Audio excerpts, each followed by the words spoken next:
Di Indonesia ada 5 juta orang pengguna narkoba dan tiap tahun jumlahnya terus meningkat. Mereka adalah korban sindikat perdagangan narkoba yang menjadikan Indonesia sebagai pasar potensial. Dampak narkoba jelas luar biasa merusak. Namun awal Oktober ini, masyarakat dikejutkan dengan putusan Mahkamah Agung Indonesia yang membatalkan hukuman mati bagi pemilik pabrik ekstasi. Keputusan ini melukai rasa keadilan masyarakat, terutama para korban. Bagaimana dampak narkoba di masyarakat dan seperti apa upaya para korban untuk lepas dari barang haram tersebut? Simak laporan berikut ini. Iya. Rasa lelah itu masih dirasakan Sri Isnaini. Selama 6 tahun putra keduanya, Edo Sondah, terjerat dalam lingkaran setan narkoba. Selama itu pula ia terjerembab dalam kesedihan melihat buah hatinya bergantung pada narkoba. Saya nggak tahu, cuman perilakunya kenapa jadi kasar. ATM dibobol, perhiasan diambilin, uang apa, sampai yang terkecil-kecil nah, udah yang nggak masuk akal aja. Baju habis, sampai tabung gas, magic jar, berikut isi-isinya nasinya, gitu, untuk membeli narkoba. Berawal dari rasa ingin tahu, Edo akhirnya tersandra narkoba.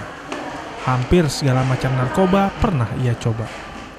Sebab pengen tahu lah, ini minum alkohol ini rasanya kayak gimana kalau diminum terlalu banyak. Ini ganja rasanya kayak gimana.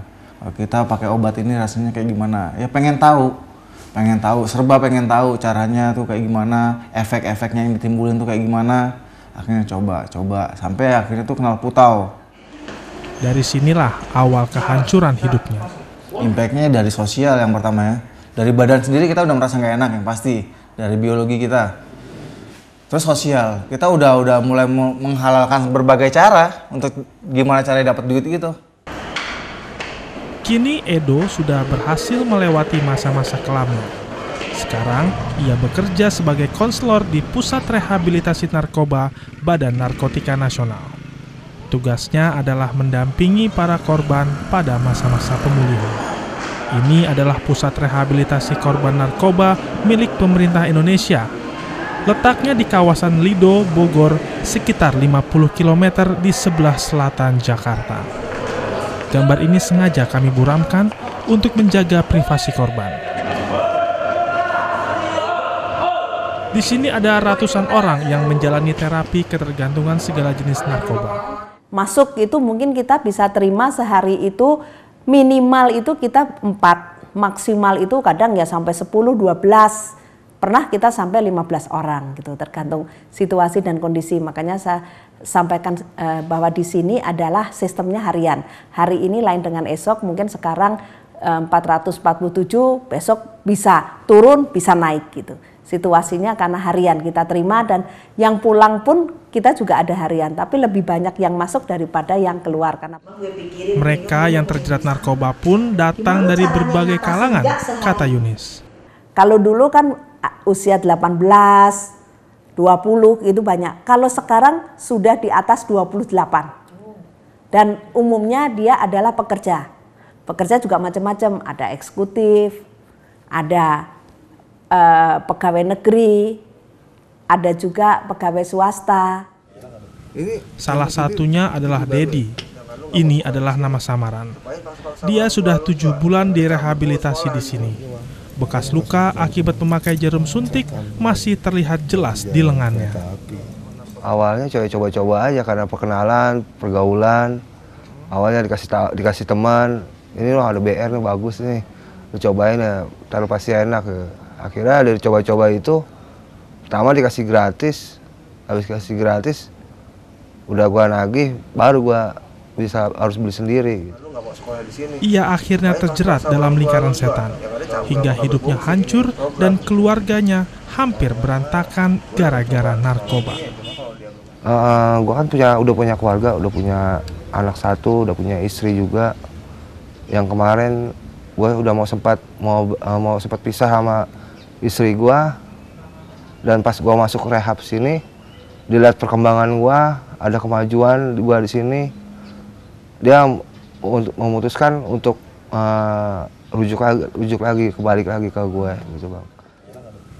Ini yang akhirnya menguatkan niat Dedi untuk lepas dari narkoba.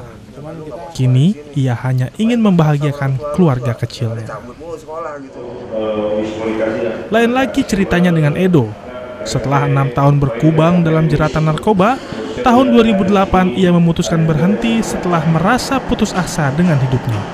Di situ gue udah mentok rasanya. Gue bersandar ke sini udah nggak ada yang bisa sandarin lagi, gue kesana udah nggak ada yang bisa sandarin lagi.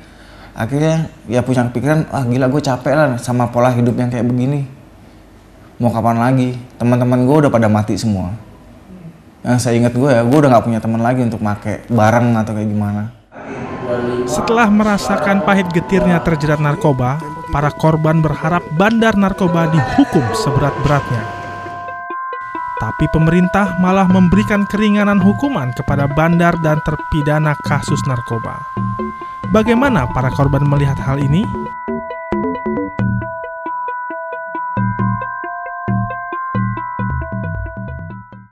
Awal Oktober lalu, masyarakat Indonesia dikejutkan dengan putusan Mahkamah Agung soal narkoba. Mahkamah Agung yang merupakan benteng keadilan tertinggi malah membatalkan hukuman mati bagi pemilik pabrik ekstasi, Hengky Gunawan. Putusan ini melengkapi diskon hukuman bagi terpidana narkoba yang sebelumnya diberikan oleh Presiden Yudhoyono. Para korban narkoba meradang melihat keputusan ini. Simak laporan berikut yang disusun reporter Tempo TV, Rio Rizalino. Awal Oktober lalu, masyarakat Indonesia dikejutkan dengan putusan Mahkamah Agung soal narkoba.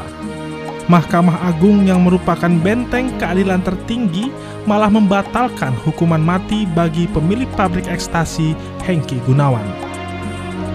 Putusan ini melengkapi diskon hukuman bagi terpidana narkoba yang sebelumnya diberikan oleh Presiden Yudhoyono. Para korban narkoba meradang melihat hal ini. Simak laporan berikut yang disusun reporter Tempo TV, Rio Rizalino.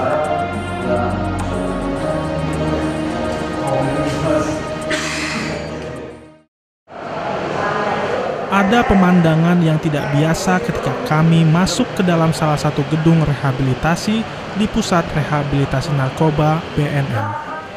Jeruji besi dipasang rapat di setiap lantai gedung. Kesan yang kami tangkap, tempat ini tidak jauh berbeda dengan penjara. Dan disesuaikan karena kan perilaku-perilaku yang tidak diinginkan supaya tidak terjadi. Yang memang yang dikhawatirkan apa sampai dipasang ini? Ya, dengan mobilitas pasien atau residen sebanyak ini, kan besar sekali kemungkinan terjadi misalnya usaha untuk pergi melarikan diri seperti itu. Kemudian mungkin kecelakaan lainnya. Meski terlihat seperti penjara, jeruji-jeruji ini adalah salah satu bentuk upaya pemulihan para korban narkoba. Di sini mereka berupaya keras untuk lepas dari jeratan barang haram tersebut. Minggu-minggu pertama ini minggu-minggu masa rentan. Di samping dia putus zat karena dia tidak memakai dan masih taraf detoksifikasi, kemudian dengan sistem yang baru karena dulu dia tidak disiplin, sekarang di sini harus waktu demi waktu di-manage untuk dia harus berbuat itu. Nah, itu yang keinginan mereka, satu biasanya kabur. Kemudian pengennya bunuh diri. Tapi ironis, di saat para korban berusaha keras untuk lepas dari narkoba, awal Oktober lalu Mahkamah Agung malah membatalkan hukuman mati bagi pemilik pabrik ekstasi. Bukan kali ini saja pemerintah mengobrol ampunan kasus narkoba. Sebelumnya Presiden Indonesia Susilo Bambang Yudhoyono sudah memberikan grasi kepada sejumlah terpidana narkoba.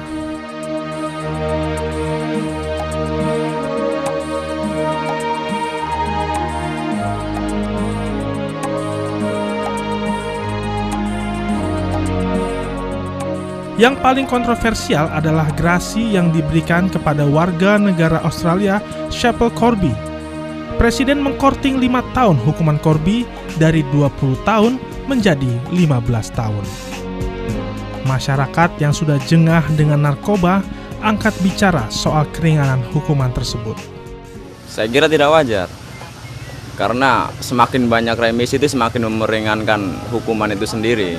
Bisa dikatakan itu tidak wajar, di mana ketika presiden kita memberikan kebijakan seperti itu akan ada hal negatif yang sangat banyak menurut saya. Potongan hukuman yang diberikan kepada bandar dan pengedar narkoba mengusik rasa keadilan korban. Edo Sondah yang sudah 6 tahun merasakan hidup terbelenggu narkoba mengecam putusan tersebut. Tapi kalau untuk bandar yang udah punya motivasi lain dari pengedaran itu ya mati. Itu kan buat shock terapi juga buat yang lain. Buat contoh, kalau kita nggak kasih contoh, ini ada yang hukum mati atau kayak gimana ketegasan dari pemerintah, ya kita nggak usah berharap besar. Dalam memerangi narkoba, Indonesia sebenarnya punya Badan Narkotika Nasional atau BNN. Badan ini berada langsung di bawah Presiden SBY. Karena itu pula BNN tidak bisa berbuat banyak terhadap keringanan hukuman tersebut. Jadi ancaman hukuman mati ini pun bukan diubah menjadi seumur hidup, namun turun drastis menjadi 15 tahun. Artinya turunnya drastis gitu, tidak hanya ini yang kita sayangkan. Namun ya karena ini proses hukum ya kita harus sama-sama menghormati proses hukum yang ada di Indonesia. Ya kalau kita lihat kalau gerasi ini kan yang namanya gerasi itu kan kita harus menghormati keputusan presiden. Itu adalah proses hukum yang perlu kita hormati bersama. Sel telurnya sehat. Padahal Sumirat tahu betul kalau hukuman yang tertera dalam Undang-Undang Narkotika bagi bandar adalah hukuman mati. Kalau untuk bandar, jadi untuk di Undang-Undang Narkotika nomor 35 tahun 2009, bagi mereka yang kedapatan membawa 5 gram atau lebih narkotika bukan tanaman, narkotika golongan 1 bukan tanaman, dapat diancam dengan hukuman mati. Itu bagi para pengedar, importir atau eksportir, dan juga produsen.